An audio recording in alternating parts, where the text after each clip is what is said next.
राजस्थान की पावन धरती, जहां रेत की हर कण में इतिहास की गूंज सुनाई देती है, उसी भूमि पर स्थित है एक ऐसा मंदिर जो न केवल आस्था का केंद्र है बल्कि रहस्यों और चमत्कारों का भंडार भी है। सीकर जिले में स्थित खाटू श्याम मंदिर। आपने खाटू श्याम के नाम के बारे में अवश्य सुना होगा। उन्हें हारे का सहारा कहा जाता है और 3 बाणधारी के रूप में पूजा जाता है। पर क्या आप जानते हैं कि ये मंदिर, जो प्रतिवर्ष लाखों श्रद्धालुओं को अपनी ओर आकर्षित करता है, केवल भक्ति का स्थल नहीं बल्कि एक रहस्यमय कहानी का जीवंत प्रमाण भी है। ये वही स्थान है जहां एक राक्षस जाति का प्राणी भगवान की उपाधि तक पहुंच गया। एक ऐसी कथा जो आपके रोंगटे खड़े कर देगी। आज हम आपको खाटू श्याम मंदिर की एक ऐसी अनसुनी यात्रा पर ले जाने वाले हैं जहां हर कदम पर एक चमत्कार, हर दीवार पर एक कथा और हर कोने में एक रहस्य छिपा हुआ है। शायद आपने ये नहीं सुना होगा कि खाटू श्याम मंदिर की नींव एक ऐसी कहानी पर टिकी है जो महाभारत काल से जुड़ी हुई है। ये मंदिर केवल पत्थरों से बनी एक रचना नहीं, बल्कि ये भीष्म पितामह के वचन, एक वीर योद्धा की आत्मत्याग और श्री कृष्ण के आशीर्वाद का साक्षात प्रतीक है। लेकिन ये मंदिर केवल इस पौराणिक कथा से ही अद्भुत नहीं बनता। इसकी भव्यता और रहस्यमय घटनाएं इसे और अधिक अलौकिक बनाती हैं। मंदिर के गर्भगृह में स्थापित श्याम बाबा की प्रतिमा एक ऐसे कुएं से प्राप्त हुई थी जिसे आज श्याम कुंड कहा जाता है। इस कुंड के जल को अमृत तुल्य माना जाता है और मान्यता है कि इसका स्पर्श मात्र भी व्यक्ति के समस्त पापों को नाश कर देता है। लेकिन इस कुंड में पानी कहां से आता है, इसके बारे में कोई नहीं जानता। मंदिर में एक और अद्भुत परंपरा निभाई जाती है।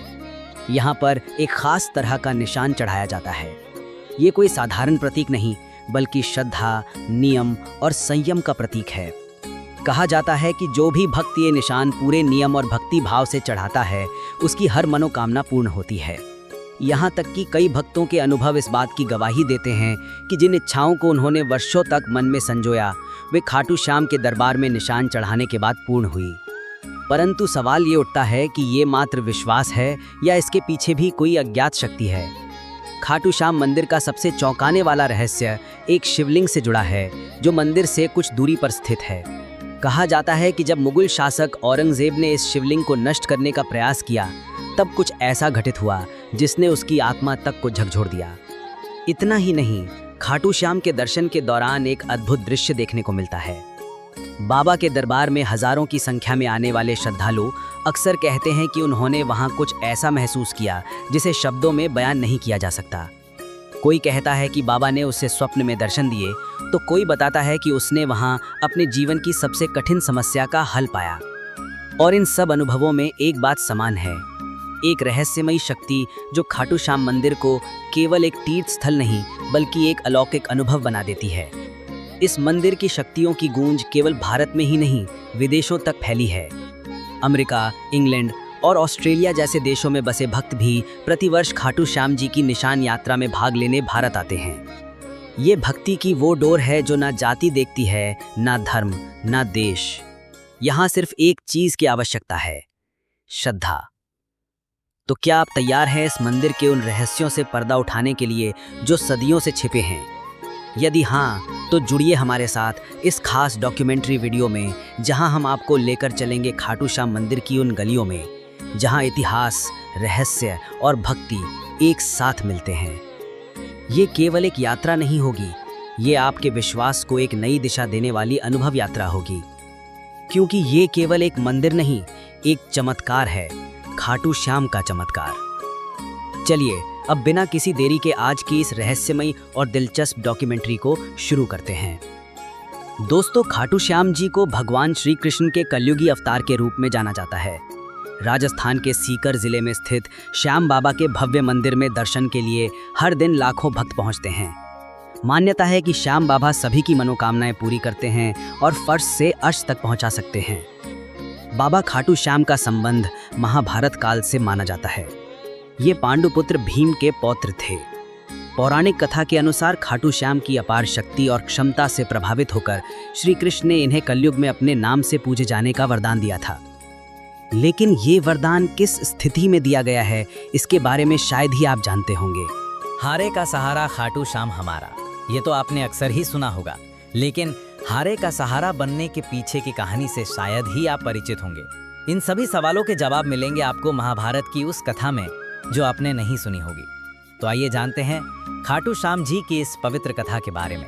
दोस्तों, इस कथा की शुरुआत होती है एक भयानक षड्यंत्र से जो दुर्योधन ने 5 पांडवों को मारने के लिए रचा था। जैसा कि आप सभी जानते हैं कि महाभारत में कौरवों और पांडवों का युद्ध दर्शाया गया है। दुर्योधन हमेशा से ही पांडवों को पसंद नहीं करता था, जिसकी वजह से उसके अंदर पांडवों के प्रति इतनी ज्यादा घृणा थी कि वह उन्हें किसी भी कीमत पर मारना ही चाहता था।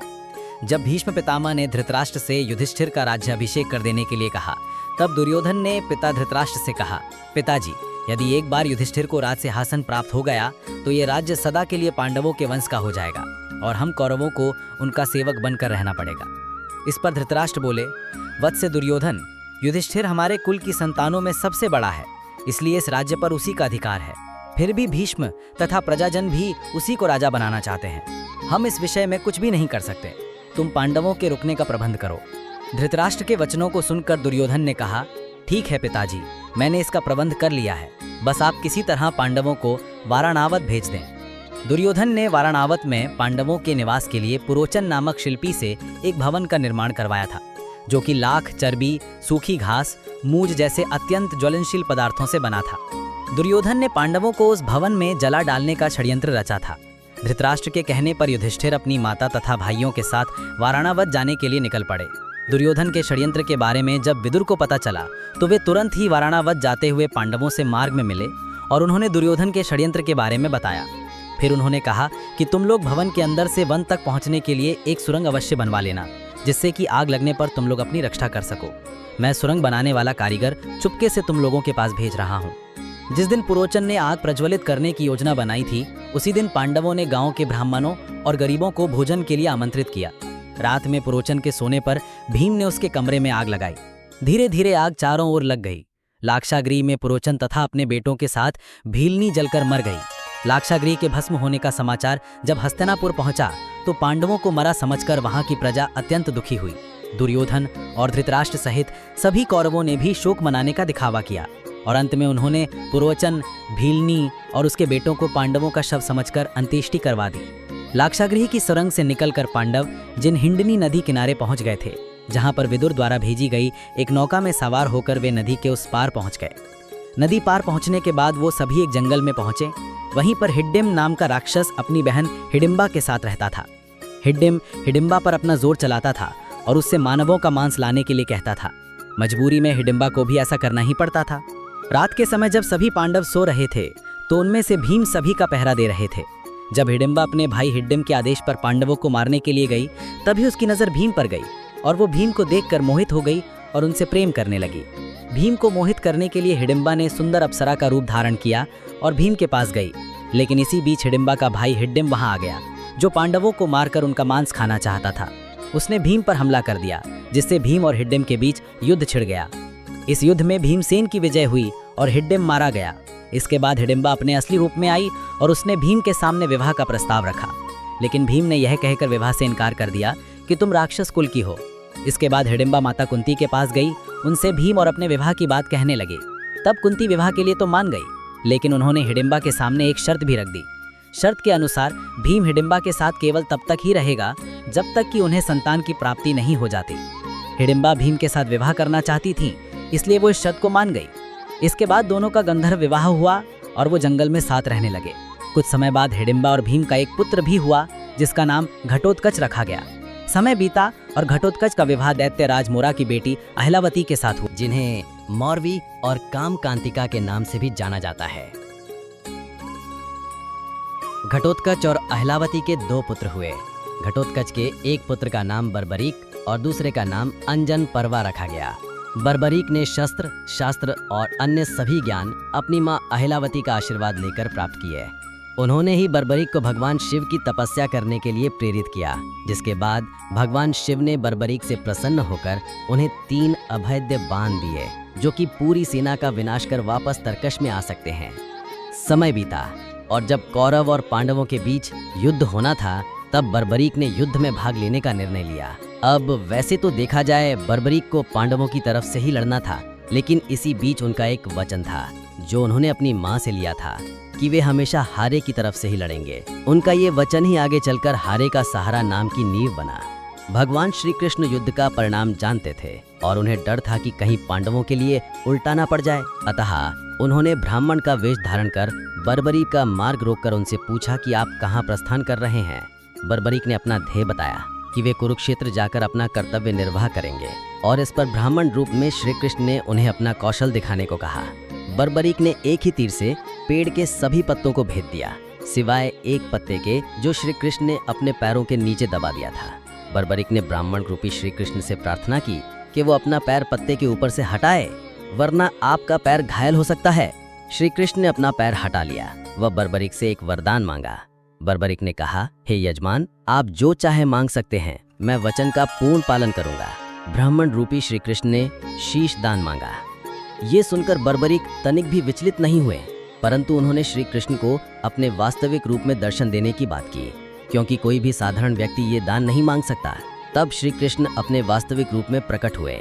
उन्होंने महाबली त्यागी तपस्वी वीर बर्बरीक का मस्तक रणचंडिका को भेंट करने के लिए मांगा और साथ ही वरदान दिया कि कलयुग में तुम मेरे नाम से जाने जाओगे, मेरी ही शक्ति तुम में निहित होगी, देव तुम्हारे मस्तक की पूजा करेंगे।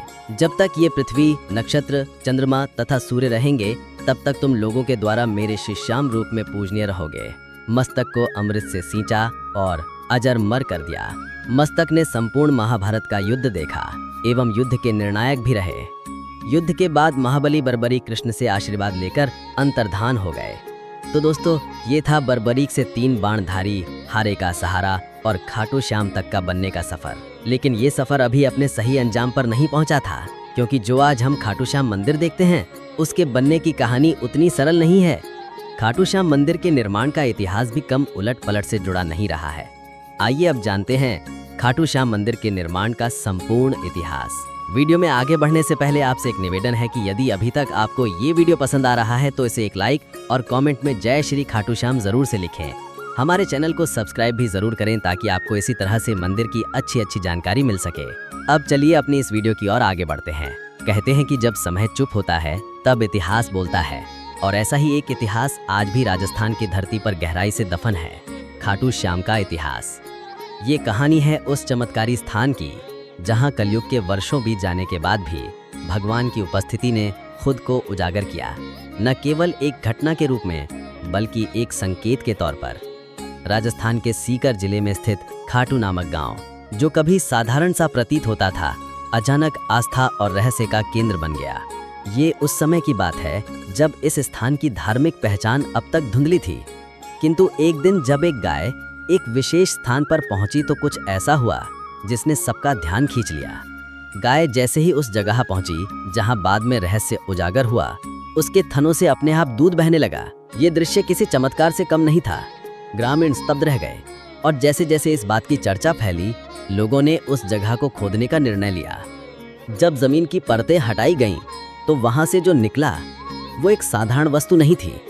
वहां दबा हुआ था एक सिर, एक दिव्य मुखाकृति जिसने युगों से खुद को इस धरती के भीतर छुपा रखा था। इस रहस्यमय सिर को ग्रामीणों ने श्रद्धा से उठाया और एक ब्राह्मण को सौंप दिया। ब्राह्मण ने कई दिनों तक उसकी विधिवत पूजा की, ये जानने की प्रतीक्षा करते हुए कि अब आगे क्या करना है। लेकिन जिस उत्तर की उसे प्रतीक्षा थी, वो एक दिव्य स्वप्न के रूप में खाटू के तत्कालीन राजा रूप सिंह चौहान को प्राप्त हुआ। स्वप्न में उन्हें आदेश मिला कि इस सिर के लिए एक मंदिर का निर्माण किया जाए, जहां इसे विधि पूर्वक स्थापित किया जाए। राजा ने इस दिव्य आज्ञा का पालन किया और सन 1027 ईस्वी में फाल्गुन शुक्ल एकादशी के दिन उस पवित्र मूर्ति को स्थापित कर एक भव्य मंदिर का निर्माण करवाया गया। समय बीतता गया और वर्षों बाद 1720 ईस्वी में मारवाड़ के तत्कालीन शासक के निर्देश पर दीवान अभय सिंह नामक एक प्रतिष्ठित रईस ने इस प्राचीन मंदिर का जीर्णोद्धार करवाया। यहीं से खाटू श्याम मंदिर ने अपनी वर्तमान भव्यता प्राप्त की। जो मूर्ति गर्भगृह में विराजमान है, वह अत्यंत दुर्लभ पत्थर से निर्मित है और आज भी उसी अलौकिकता के साथ पूजनीय है। खाटू श्याम आज न केवल राजस्थान बल्कि पूरे भारत में लाखों परिवारों के कुल देवता है। गुजरात के अहमदाबाद के पास लांभा गांव में स्थित खाटू श्याम का एक और मंदिर इस बात का प्रमाण है कि बाबा का आशीर्वाद हर दिशा में फैला है। यहाँ श्रद्धालु अपने नवजात शिशुओं को बाबा का आशीर्वाद दिलाने लाते हैं, क्योंकि यहाँ बाबा को बलिया देव के रूप में भी पूजा जाता है। मंदिर की वास्तुकला, उसकी हर ईंट, हर पत्थर में भक्ति की भाषा बोलती है। चूने के मुर्तार, सफेद संगमरमर और पारंपरिक टाइलों का सुंदर संगम इस संरचना को कलात्मक बनाता है। गर्भगृह के शटर चांदी की परतों से सजे हैं और मुख्य प्रार्थना कक्ष, जिसे जगमोहन कहा जाता है, वहाँ की दीवारें पौराणिक चित्रों से भरपूर है। हर चित्र एक कथा, हर रंग एक आस्था। मंदिर के मुख्य द्वार से प्रवेश करते ही सामने एक विशाल खुला प्रांगण दिखाई देता है, जहाँ श्रद्धालु बाबा के दर्शन के लिए पंक्तिबद्ध होते हैं। प्रांगण से कुछ दूरी पर स्थित है श्याम बगीची, एक सुंदर पुष्प वाटिका, जहाँ से केवल चुने हुए पुष्प ही देवता को अर्पित किए जाते हैं। इसी बगीचे में बाबा के एक महान भक्त आलू सिंह की समाधि भी स्थित है, जो आज भी श्रद्धालुओं के लिए प्रेरणा का स्रोत है। परंतु इस पवित्र स्थान का सबसे रहस्यमय स्थल है श्याम कुंड, एक पवित्र जलाशय जहाँ से कभी बाबा श्याम का शीश प्राप्त हुआ था। श्रद्धालुओं की मान्यता है कि इस कुंड में स्नान करने से सारे पाप धुल जाते हैं और व्यक्ति को जीवन में परम शांति प्राप्त होती है। लोग सच्चे मन से डुबकी लगाते हैं और बाबा से अपने जीवन के कष्टों से मुक्ति की प्रार्थना करते हैं। कहा जाता है कि इस कुंड में पानी सीधा पाताल लोक से आता है, और यह सच भी लगता है, क्योंकि देखने पर आपको इसके आसपास कोई ऐसा सोर्स नजर भी नहीं आता है। इस कुंड की यह बात इसे और भी ज्यादा शक्तिशाली और रहस्यमयी बना देती है।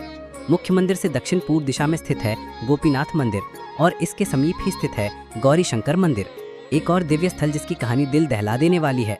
कहा जाता है कि जब औरंगजेब की सेना इस मंदिर को नष्ट करने पहुंची तो उन्होंने शिवलिंग पर भालों से प्रहार किया, पर जैसे ही उनके भाले शिवलिंग से टकराए, वहां से रक्त के फवारे फूट पड़े। ये दृश्य इतना भयावह और चमत्कारिक था कि सैनिक तुरंत डरकर वहां से भाग निकले, और आज भी उस शिवलिंग पर वो घाव, भाले का निशान स्पष्ट रूप से देखा जा सकता है, जैसे भगवान ने स्वयं अपनी रक्षा की हो। खाटू श्याम जी का ये पावन मंदिर राजस्थान की राजधानी जयपुर से लगभग 80 किलोमीटर दूर स्थित है, और यहाँ पहुँचने के लिए श्रद्धालुओं को रिंग्स के मार्ग से होकर जाने की सलाह दी जाती है। ये यात्रा केवल एक धार्मिक यात्रा नहीं, बल्कि एक आत्मिक अनुभव होती है, जहाँ आस्था, इतिहास और चमत्कार एक साथ चलते हैं। हर साल लाखों भक्त यहाँ पहुँचते हैं, कोई आशीर्वाद पाने के लिए, कोई चमत्कार देखने के लिए और कोई अपनी श्रद्धा की अग्नि परीक्षा देने के लिए। और जब आप इस पवित्र धाम की भूमि पर कदम रखते हैं तो ऐसा लगता है मानो समय ठहर गया हो और भगवान स्वयं इस धरती पर विराजमान है। तो दोस्तों, ये था खाटू श्याम जी मंदिर के निर्माण का संपूर्ण इतिहास। आइए अब आपको बताते हैं उस खास निशान के बारे में जो बड़े ही भक्ति भाव से श्री खाटू श्याम मंदिर में चढ़ाया जाता है। यदि अभी तक आपको ये वीडियो पसंद आ रही है तो कमेंट में जय श्री खाटू श्याम जी जरूर लिखें। खाटू नगरी की रज में कुछ ऐसा सम्मोहन है कि एक बार जो यहाँ आ जाता है उसका हृदय यहीं अटक जाता है। और इस अद्भुत नगरी की सबसे पावन परंपराओं में से एक है बाबा श्याम के दरबार में निशान चढ़ाने की परंपरा। ये कोई साधारण रस्म नहीं, बल्कि श्रद्धा, समर्पण और विश्वास का प्रतीक है। जब भक्त बाबा श्याम के चरणों में अपनी मन्नत लेकर आते हैं तो सिर झुकाकर केवल प्रार्थना ही नहीं करते, बल्कि एक वादा भी करते हैं, हे लगदातार, हारे का सहारा, जब मेरी मुराद पूरी होगी तब मैं आपके दरबार में निशान लेकर पुनः लौटूंगा। लेकिन कई ऐसे श्रद्धालु भी होते हैं जिनका विश्वास इतना अडिग होता है कि वे अपनी मन्नत पूरी होने से पहले ही बाबा को निशान समर्पित कर देते हैं। उनके लिए ये यात्रा भरोसे की यात्रा होती है, जहाँ वे पहले बाबा पर विश्वास करते हैं और फिर फल की प्रतीक्षा करते हैं। ये परंपरा केवल आज की नहीं, सदियों पुरानी है। खाटू श्याम जी को चढ़ाया जाने वाला ये निशान, जिसे ध्वज भी कहा जाता है, एक अत्यंत पवित्र और भावनात्मक प्रतीक है जो बाबा के बलिदान और विजय का प्रतिनिधित्व करता है।